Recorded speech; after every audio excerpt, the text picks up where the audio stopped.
Hello everyone, welcome to my channel Meenakshi coaching centre. आज जो हम लोग स्टार्ट कर रहे हैं वो क्लास 9th का साइंस का चैप्टर 1 है, मैटर इन आवर सराउंडिंग्स, यानी कि हमारे आसपास के पदार्थ। Everything in the universe is made up of material which scientist have named matter, यानी कि कोई भी वस्तु है वो किसी न किसी पदार्थ से मिलकर बनी होती है। जो हमारे पहले के जो वैज्ञानिक हैं उन्होंने इसे नाम दिया, कोई भी पदार्थ, कोई भी वस्तु जिस सामग्री से बनी होती है उसे पदार्थ का नाम दिया। पहले के टाइम में क्या था कि ये माना जाता था कि भी कोई भी पदार्थ है या कोई भी मैटर है वो 5 तत्वों से निर्मित होता है, यानी कि 5 एलिमेंट्स, 5 बेसिक एलिमेंट्स जो होते हैं वो उन्हें पंच तत्व कहा जाता है। Air, earth, fire, sky and water, यानी कि वायु, पृथ्वी, अग्नि, जल और आकाश। आधुनिक वैज्ञानिकों ने पदार्थ को भौतिक गुणधर्म और रासायनिक प्रकृति के आधार पर 2 प्रकारों से वर्गीकृत किया, यानी कि अभी जो मॉडर्न डे के साइंटिस्ट हैं उन्होंने मैटर को क्लासिफाई किया है, एक तो फिजिकल प्रॉपर्टीज के बेस पे और एक केमिकल नेचर के बेस पे। फिजिकल प्रॉपर्टीज वो होती है जिसके अंदर हमें उस फिजिकली देख के हमें उसका आइडिया हो जाता है कि वो मैटर क्या है, और केमिकल नेचर के अंदर केमिकली हम उसे पता लगा सकते हैं कि वो मैटर है क्या। तो अभी इस चैप्टर के अंदर हम लोग उसकी फिजिकल प्रॉपर्टीज के अकॉर्डिंग में जो पदार्थ हैं उनके बारे में पढ़ेंगे कि पदार्थ कितने प्रकार के होते हैं, उनकी फिजिकल नेचर जो है वो किस प्रकार की होती है। Matter is made up of particles, पदार्थ कणों से मिलकर बना होता है। Matter is made up of particles, यानी कि बहुत सारे कण जो है वो मिल करके किसी न किसी पदार्थ का निर्माण करते हैं। The particles of matter are very small, they are small beyond our imagination. हम कल्पना भी नहीं कर सकते, पदार्थ के कण जो है बहुत छोटे होते हैं, हमें नेकेड आई से भी नहीं नजर आते हैं कई जो पार्टिकल्स जो होते हैं, ठीक है। तो हम इमेजिनेशन भी नहीं कर सकते वो कितने छोटे हो सकते हैं। अब है characteristic of particles of matter, पदार्थ के कणों के अभिलाक्षण गुण। Particles of matter have space between them, पदार्थ के कणों के बीच रिक्त स्थान। सीधी सिंपल सी बात है, पदार्थ के जो भी कण होते हैं उनके बीच में कहीं ना कहीं क्या है, गैप है या कहीं ना कहीं स्पेसेस प्रेजेंट होता है। Particles of matter are continuously moving, पदार्थ के कण जो है निरंतर क्या कर रहे हैं, गतिशील हो रहे हैं, उनमें मूवमेंट कंटिन्यूस जारी रहता है। Particles of matter are continuously moving, that is they possess what we call the kinetic energy, यानी कि जो पार्टिकल्स ऑफ मैटर के जो पार्टिकल्स हैं, जो पदार्थ के जो कण हैं उनमें क्या प्रेजेंट होती है, काइनेटिक एनर्जी। काइनेटिक एनर्जी का मतलब गतिज ऊर्जा, यानी कि गति के कारण जो ऊर्जा उत्पन्न होती है वो कहलाती है गतिज ऊर्जा। तो उनमें क्या प्रेजेंट होती है, गतिज ऊर्जा या काइनेटिक एनर्जी होती है, जिसके कारण से वो कंटिन्यूसली मूव करते हैं। एज द टेम्परेचर राइजेज, जैसे ही टेम्परेचर जो है वो बढ़ता है, पार्टिकल्स मूव फास्टर। भाई सीधी सिंपल सी बात है, आप किसी भी कोई मटेरियल को गर्म करेंगे या उस पर टेम्परेचर देंगे तो उसका जो मूवमेंट है वो क्या होगा, बढ़ जाएगा। क्यों होगा, क्योंकि उसके पार्टिकल्स के बीच में जो काइनेटिक एनर्जी है उनके अंदर, पार्टिकल्स के अंदर, तो वो क्या होंगे, उसके कारण से जल्दी जल्दी मूव करेंगे। So we can say that with increase in temperature the kinetic energy of the particle also increases. तो जैसे ही आपने टेम्परेचर जो है वो दिया तो क्या होगा, the kinetic energy of the particle भी क्या हो जाएगी, इंक्रीज हो जाएगी, गतिज ऊर्जा हो जाएगी, जिसके कारण वो तेजी से गति करने लगेंगे। आगे देखो, intermixing of particle of 2 different type of matter on their own is called diffusion. On heating diffusion become faster. 2 विभिन्न पदार्थों के कणों का स्वतः मिलना ही विसरण, स्वतः मिलना मतलब अपने आप मिल रहे हैं, है ना। 2 पदार्थों के कण हैं, और जैसे मान लो आपने एक ग्लास लिया, उस ग्लास के अंदर आपने इंक डाली, तो क्या हुआ, इंक जल्दी से फैल जाएगी, है ना। तो वो क्या किस कारण से हो रही है, बिकॉज ऑफ डिफ्यूजन विसरण के कारण। और गर्म करने पर विसरण क्या हो जाएगा, तेज हो जाएगा, फास्ट हो जाता है। Then the particles of matter attract each other, पदार्थ के कण जो है वो एक दूसरे से क्या करते हैं, एक दूसरे को क्या करते हैं, आकर्षित करते हैं, ठीक है। और फिर है स्टेट्स ऑफ मैटर, यानी कि पदार्थ की अवस्थाएं। आपको पता है पदार्थ की जो अवस्थाएं हैं वो कितने प्रकार की होती है, 3 प्रकार की होती है। कौन कौन सी होती है, सॉलिड, लिक्विड और गैसियस, ठोस, द्रव और गैस, ठीक है। अब देखो हम पहले पढ़ेंगे सॉलिड स्टेट। सॉलिड स्टेट का मतलब होता है ठोस अवस्था। They have a definite shape. भाई आपने किसी भी ठोस को देखा होगा तो उसमें एक डेफिनेट शेप होती है। फिर डिस्टिंक्ट बाउंड्रीज मतलब उसका एक आयतन भी होता है चारों तरफ का, है ना। वो ऐसा नहीं है कि जैसे लिक्विड वगैरह होता है उसमें तो आयतन चेंज हो जाता है, लेकिन इसमें फिक्स्ड बाउंड्रीज होती है, डिस्टिंक्ट बाउंड्रीज होती है एंड फिक्स्ड वॉल्यूम, और उसमें आयतन भी जो क्या होता है, वॉल्यूम जो होता है वो भी क्या होता है, फिक्स होता है। That is have negligible compressibility, यानी कि थोड़ा बहुत गुंजाइश होती है उसमें कंप्रेस करने की, कंप्रेस यानी संपीड़, उसको दबाने की, है ना, दबाते हैं तो फिर क्या होगा, थोड़ा बहुत नेग्लिजिबल कंप्रेसिबिलिटी उसमें उसके कैरेक्टर्स में आती है। Solids have a tendency to maintain their shape when subjected to outside force. भाई जब बाहर की ओर से फोर्स लगता है तो वो अपनी एक उसकी टेंडेंसी होती है कि वो अपने आप शेप को जो है वो मेंटेन करके रखता है। सॉलिड्स में break under force but it is difficult to change their shape so they are rigid. देखो यहाँ के बता रखा है, ठोसों का निश्चित आकार होता है, ये मैंने आपको बता दिया। स्पष्ट सीमाएं होती है और स्थिर आयतन यानी नगण्य संपीड़ितता, यानी कि बहुत ज्यादा कम जो है वो उसको दबा सकते हैं हम लोग। बाह्य बल लगाने पर भी ठोस अपने आकार को बनाए रखते हैं। अगर मान लो आउटर प्रेशर लग रहा है तो भी क्या होगा, वो अपने आप आकार जो है उसका शेप है उसको चेंज नहीं कर सकता, नहीं करता है। बल लगाने पर ठोस टूट सकते हैं। भाई टूट सकते हैं, भाई आप सीधी सिंपल से कोई भी सॉलिड अगर कोई वस्तु लेते हैं आप, वो टूट सकते हैं लेकिन इनका आकार नहीं बदलता, लेकिन उसका जो शेप है वो चेंज नहीं होता। इसलिए ये क्या होते हैं, थोड़े रिजिड होते हैं, थोड़े दृढ़ होते हैं। जैसे रबर बैंड, अब इसमें भी 2-4 उदाहरण मैंने अलग से लिए हैं। जैसे रबर बैंड है तो रबर बैंड क्या करता है, अगर मान लो आपने उसको खींचा तो थोड़ा बहुत तो खींच जाएगा, लेकिन कुछ टाइम बाद में क्या होगा, वो अपनी शेप ही तोड़ देगा। मतलब रबर बैंड जो है वो टूट जाएगा लेकिन वो जो बेसिक स्ट्रक्चर है वो चेंज नहीं होगा। शुगर, सॉल्ट, इनके भी क्रिस्टल्स होते हैं तो ये भी है एक सॉलिड। स्पॉन्ज जो है उसमें क्या होते हैं, बीच में इंटरसेलुलर स्पेसेस होते हैं, है ना, इंटरमोलिकुलर स्पेसेस होते हैं, तो वो क्या होते हैं, वो भी फिर थोड़े से चेंज होते हैं लेकिन फिर वापस अपनी पोजीशन पे आ जाते हैं। सॉलिड में कुछ भी, जैसे मान लो आपको वुड का कोई आपने कुछ खिलौना ले लिया या कुछ भी ले लिया तो उसमें क्या होता है कि अगर उसमें प्रेशर देंगे तो वो क्या, वो अपनी शेप चेंज करेगा, नहीं करेगा, ठीक है। और ज्यादा प्रेशर करेंगे तो क्या होगा, वो टूट जाएगा। तो यही सॉलिड स्टेट, सॉलिड का मतलब आप समझ में आ गया। लिक्विड स्टेट का मतलब द्रव अवस्था। Liquid have no fix shape but have a fixed volume. Liquid में कोई फिक्स शेप नहीं होती है but have a fixed volume, लेकिन वॉल्यूम फिक्स होता है। जैसे मान लो शेप फिक्स कैसे नहीं होती है, जैसे मान लो अगर आपने ना कोई, अगर मान लो ग्लास के अंदर पानी डाला है, लिक्विड कोई भी डाला है आपने ना, पानी ही डाला है सपोज एक ग्लास के अंदर, ठीक है, और वही अगर आपने एक ना बाउल में डाल दिया, ठीक है, तो अब मुझे बताओ कि वो शेप चेंज हो रही है। अब जैसे जो ग्लास में जो आपने लिक्विड डाला है तो उसकी शेप ग्लास वाली शेप हो जाएगी, बाउल के अंदर डालेंगे पानी तो वो बाउल की शेप हो जाएगी, लेकिन उसमें वॉल्यूम फिक्स रहेगा। भाई जितना आपने वॉल्यूम, जितना आपने पानी अगर ग्लास में डाला है उतना ही पानी जो है वो बाउल में भी जाएगा, है ना। They take up the shape of the container in which they are kept. जैसे ही किसी भी कंटेनर में आप रखोगे तो वो फिक्स उस कंटेनर की शेप में चला जाएगा। Liquids flow and change shape so they are not rigid but can be called liquid. Liquids flow and change shape. भाई लिक्विड जो है वो तेजी से बहते भी हैं और अपनी शेप को चेंज भी कर लेते हैं, तो वो कोई रिजिड नहीं होते हैं, वो दृढ़ नहीं होते हैं, है ना। द्रव का आकार नहीं लेकिन आयतन निश्चित होता है, आयतन निश्चित होता है ना, वॉल्यूम फिक्स होता है उसका। जिस बर्तन में इन्हें रखा जाएगा तो ये क्या होंगे, उसी के आकार में चेंज हो जाएंगे। द्रवों में बहाव होता है और इनका आकार बदलता है, इसलिए दृढ़ नहीं लेकिन तरल होते हैं। ये कैसे होते हैं, लिक्विड फॉर्म में होते हैं। ये लिक्विड स्टेट है।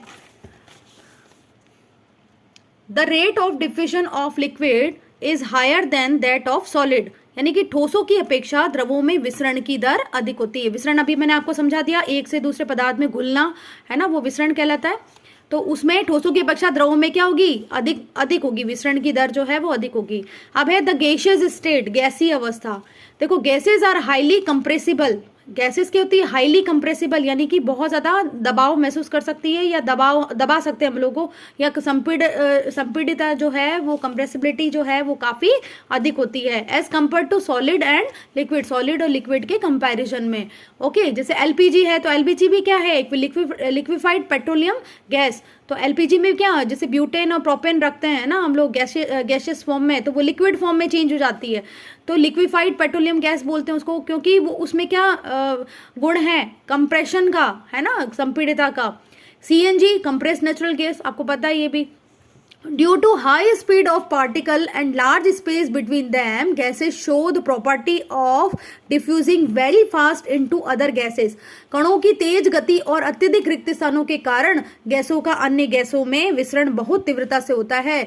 क्योंकि जैसे मान लो सपोज आपने एक रूम के अंदर एक अगरबत्ती कहीं जलाई है, ठीक है, तो ऐसा नहीं है कि वो आप तक उसकी जो स्मेल है वो नहीं पहुंचेगी, बहुत जल्दी पहुंच जाती है. क्यों? क्योंकि इसमें क्या प्रॉपर्टी होती है? प्रॉपर्टी ऑफ डिफ्यूजिंग, विसरण की प्रकृति होती है, विसरण की प्रॉपर्टी होती है. अब can matter change it's state? क्या मैटर जो है, क्या पदार्थ है वो अपने स्टेट में चेंज हो सकता है अलग अलग स्टेट में? डेफिनेटली हो सकता है. जैसे मान लो हम वाटर की बात करें तो वाटर में क्या होती है क्वालिटी कि वो सॉलिड, लिक्विड और गैस तीनों फॉर्म में रह सकता है. ठीक है, जैसे सॉलिड की फॉर्म में आइस के रूप में आप ले लो, है ना, लिक्विड फॉर्म में वाटर के रूप में ले लो और गैस फॉर्म में वाटर वेपर के रूप में ले लो. Then effect of change of temperature. Effect of change of temperature, तापमान में अगर चेंज करते हैं तो क्या ये मैटर चेंज हो सकता है? On increasing the temperature of solid the kinetic energy of the particle increases. On increasing the temperature of solid, यानी कि सॉलिड में अगर टेम्परेचर को हम बढ़ा देंगे द काइनेटिक एनर्जी, और जो पार्टिकल्स की जो काइनेटिक एनर्जी है वो भी बढ़ जाएगी. ये मैंने आपको पहले भी बताया था. जब भी कभी किसी भी पदार्थ को हम लोग गर्म करते हैं या उसको टेम्परेचर देते हैं तो जो उसकी जो कणों की अंदर जो काइनेटिक एनर्जी या गतिज ऊर्जा होती है वो बढ़ जाती है. ठीक है, स्टेज इज इन रीच्ड, और एक समय ऐसा आता है when the solid melts and is covered and is converted to a liquid. और जो सॉलिड जो है वो मेल्ट हो जाता है, पिघलना स्टार्ट हो जाता है और क्या हो जाता है? कन्वर्ट हो जाता है किसी लिक्विड के अंदर. The minimum temperature at which solid melts to become a liquid at the atmospheric pressure is called its melting point. यानी कि जिस न्यूनतम तापमान पर जो सबसे कम टेम्परेचर होता है जिस पर कोई भी ठोस जो है, सॉलिड जो है वो पिघल जाता है और द्रव बन जाता है, लिक्विड बन जाता है, तो इसे हम क्या बोलते हैं? मेल्टिंग पॉइंट या गलनांक. मेल्टिंग पॉइंट या गलनांक. The melting point of solid is an indication of the strength of the force of attraction between its particles. किसी ठोस का गलनांक उसके कणों के बीच के आकर्षण बल के सामर्थ्य को दर्शाता है. कोई भी ठोस का गलनांक है भाई, उसके जो कण है या उसके पार्टिकल्स है उनके बीच में कितना उसमें आकर्षण हो रहा है, प्रतिकर्षण हो रहा है, क्या हो रहा है वो बता रहा है. आकर्षण बल के सामर्थ्य को भी कितना ज्यादा है कितना कम है, कितना गलनांक अगर उसका ज्यादा है तो उस हिसाब से उसमें आकर्षण बल रहेगा, और किसी का कम है तो उस हिसाब से आकर्षण बल रहेगा. मेल्टिंग पॉइंट या गलनांक जो है आइस का क्या रहता है? 273.15 के यानी केल्विन, और इसे हम जनरली क्या लिखते हैं? 273 केल्विन मानते हैं. ठीक है, तो अगर पूछे आइस का जो मेल्टिंग पॉइंट है वो क्या होता है, आइस कब घुल जाएगी, पानी में चेंज हो जाएगी? 273 केल्विन में. The temperature at which a liquid starts boiling at the atmospheric pressure is known as its boiling point. वायुमंडलीय दाब पर वह तापमान जिस पर द्रव उबलने लगता है उसे इसका क्वथनांक कहते हैं. यानी कि क्वथनांक कहते हैं, क्वथनांक का मतलब बॉइलिंग पॉइंट. यानी कि कोई भी लिक्विड है वो जब बॉईल होना स्टार्ट कर देता है जिस प्रेशर पे, एटमॉस्फेरिक प्रेशर पे, वो क्या कहलाएगा? बॉइलिंग पॉइंट या क्वथनांक. तो द्रवों के सभी कणों को इतनी ऊर्जा मिल जाती है कि वे वाष्प में बदल जाते हैं और वेपर में चेंज हो जाते हैं वो. अब जल का क्वथनांक पूछा जाए, बॉइलिंग पॉइंट पूछा जाए तो क्या है? 373 केल्विन, या हम बोले 100 डिग्री सेंटीग्रेड. तो जो 273 जो है वो तो मेल्टिंग पॉइंट है, और उसमें 100 डिग्री और मिला, केल्विन और मिला दिया जाए, 273 में 100 केल्विन और मिला दिया जाए तो 373 केल्विन हम बात कर सकते हैं, या 100 डिग्री सेंटीग्रेड बात कर सकते हैं. और 273 केल्विन मतलब 0 डिग्री सेंटीग्रेड. अब water vapour at 373 Kelvin 100 degree centigrade have more energy than water at the same temperature. यानी कि जो स्टीम होती है, भाप होती है, वो 373 केल्विन या 100 डिग्री सेंटीग्रेड पर उसमें ज्यादा एनर्जी होती है बजाय कि कोई पानी के, है ना. उतने ही पानी जो है वो 100 डिग्री सेंटीग्रेड पर जो पानी गर्म होता है और उतनी ही भाप जो है वो भाप में जो है वो ज्यादा एनर्जी होती है. This is because particles particles in steam have absorbed extra energy in the form of latent heat of vaporisation. उसमें क्या प्रेजेंट होती है, गुप्त ऊष्मा या लेटेंट हीट होती है, जिसके कारण से वो ज्यादा, तभी तो होता है ना जब हम लोग कोई खाना पकाते हैं तो हम लोगों को अगर पानी गर्म होता है तो इतना नहीं लगता है, लेकिन जो हम अगर भाप के संपर्क में आ जाते हैं, वो जो वेपर होती है उसके संपर्क में आते हैं तो हमें ज्यादा जलन महसूस होती है ना, वो बर्निंग बहुत जल्दी बहुत ईजी हो जाती है। तो वो उसके कारण, किसके कारण, लेटेंट हीट के कारण जो है वो प्रेजेंट रहती है। सॉलिड स्टेट जो है उसको अगर हीट करेंगे, सॉलिड स्टेट कोई है उसको अगर हीट करेंगे, गर्म उसको हीट करेंगे तो क्या होगा, लिक्विड स्टेट में चेंज होगा। लिक्विड स्टेट को हीट करेंगे तो गैशियस स्टेट में चेंज होगा। अब गैशियस स्टेट को थोड़ा सा कूल करेंगे, ठंडा करेंगे तो वो लिक्विड स्टेट में चेंज होगा, और लिक्विड स्टेट को कूल करेंगे तो वो सॉलिड स्टेट में चेंज हो जाएगा। A change of state directly from solid to gas without changing its liquid state is called sublimation। sublimation को हम लोग क्या बोलते हैं, ऊर्ध्वपातन भी बोलते हैं, हिंदी में ऊर्ध्वपातन। यानी कि अगर मान लो कोई सॉलिड स्टेट है वो डायरेक्टली किसमें, गैशियस स्टेट में चेंज हो रहा है, लिक्विड है ही नहीं उसके अंदर, सॉलिड जो है डायरेक्ट गैशियस फॉर्म में चेंज हो रहा है, तो वो कहलाएगा sublimation. And the direct change of gas to solid without changing its liquid is called deposition. And the direct change of gas to solid, और गैस जो है वो किसमें, सॉलिड में चेंज हो रहा है, लिक्विड के, ये गैस जो है वो सॉलिड में डायरेक्ट चेंज हो रही है, उसे क्या बोलेंगे हम लोग, डिपोजिशन। डिपोजिशन को बोलते हैं निक्षेपण, है ना।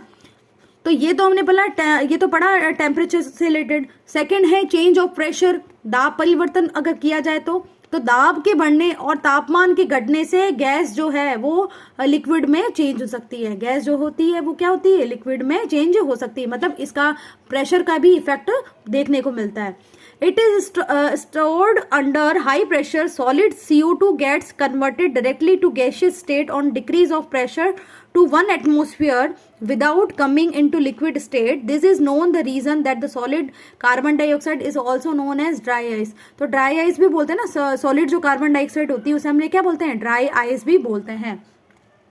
अब एक एटमोस्फियर जो है वो क्या है, unit of measuring pressure exerted, unit of pressure को एक्सर्टेड बाय गैस। तो प्रेशर को नापने के लिए जो यूनिट होती है वो एक एटमॉस्फेयर जो प्रेशर होती है वो कहलाती है, और यूनिट ऑफ प्रेशर जो है उसे हम बोलते हैं पास्कल, PA, पास्कल को रिप्रेजेंट करते हैं। देखो ये बहुत इंपॉर्टेंट है, यहाँ पे आप देखो लिक्विड, सॉलिड और गैसियस।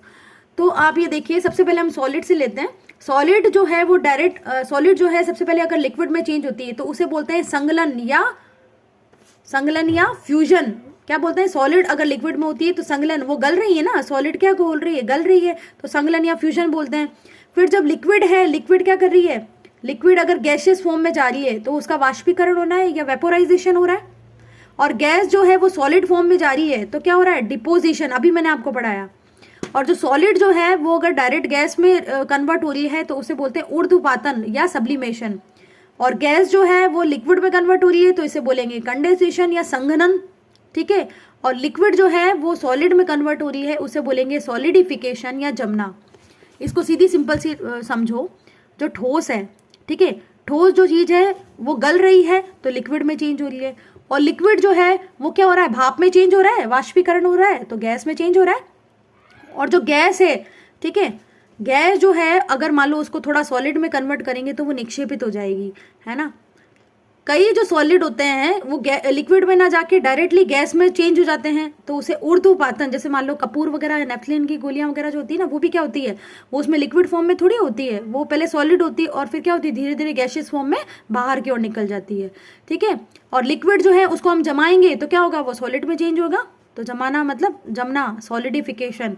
और गैस जो है वो कंडेंस हो जाती है लिक्विड में, जैसे आपने देखा होगा कि कई बार, जैसे मान लो हमने पतीले में पानी गर्म किया है, ठीक है, पानी गर्म किया है तो उसके ऊपर अगर आप किसी प्लेट से ढक देते हैं तो क्या होता है, वो धीरे धीरे वो जो भाप जो होती है वो पानी की बूंदों के रूप में चेंज हो जाती है, उसे बोलते हैं संघनन या कंडेंसेशन, ठीक है। ये चीज इंपॉर्टेंट है, ये चीज जरूर याद करनी है, ये इंपॉर्टेंट है। अब है इवेपोरेशन या वाष्पीकरण। This phenomena of change of a liquid into vapour at any temperature below it's boiling point is called evaporation.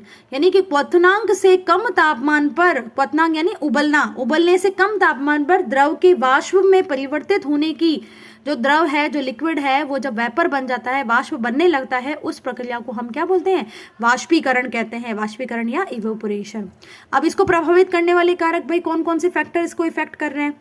जैसे an increase of surface area, सतही क्षेत्र बढ़ने पर, अगर हम किसी सतह का क्षेत्रफल जो है वो अगर बढ़ा देंगे तो क्या होगा? वो धीरे धीरे धीरे क्या होगा? इवेपोरेट हो जाएगा। जैसे मान लो कोई कपड़े हैं, वो कपड़े हम सुखाते हैं तो अगर मान लो उसको अच्छे से खोल करके सुखाएंगे ढंग से तो क्या होगा? वो जल्दी सूखेगा, बजाय कि हमने उसको बिल्कुल गांठ मार के एज इट इज रख दिया तो क्या होगा? वो जल्दी सूखेगा क्या? नहीं। क्यों? क्योंकि हमने सतह का क्षेत्रफल उसका बढ़ा दिया है, जिसके कारण से क्या होगा? उसमें वाष्पीकरण की प्रोसेस जो है वो जल्दी होने लग जाएगी। देन तापमान में वृद्धि, टेम्परेचर में इंक्रीज करेंगे तो वाष्पीकरण जल्दी होगा। जैसे मान लो आपने किसी पानी को गर्म किया है, ठीक है, पानी को जैसे ही आपने गर्म किया है तो क्या होगा? धीरे धीरे धीरे, अगर मान लो बहुत ज्यादा टेम्परेचर में आपने गर्म किया है तो क्या होगा? वो जल्दी वाष्प में चेंज होगा। और डिक्रीज इन ह्यूमिडिटी, भाई आर्द्रता अगर कम है तो वहां पे भी वाष्पीकरण जल्दी होगा। और वायु की गति में वृद्धि, and increase in wind speed, वायु की गति अगर मान लो बहुत तेजी से हवा चल रही तो भी क्या होगा? तो वेपराइजेशन बहुत जल्दी होगा। वाष्पीकरण के कारण शीतलता कैसे होती है? How does evaporation cause cooling? The particles of liquid absorb energy from the surrounding to regain the energy lost during evaporation.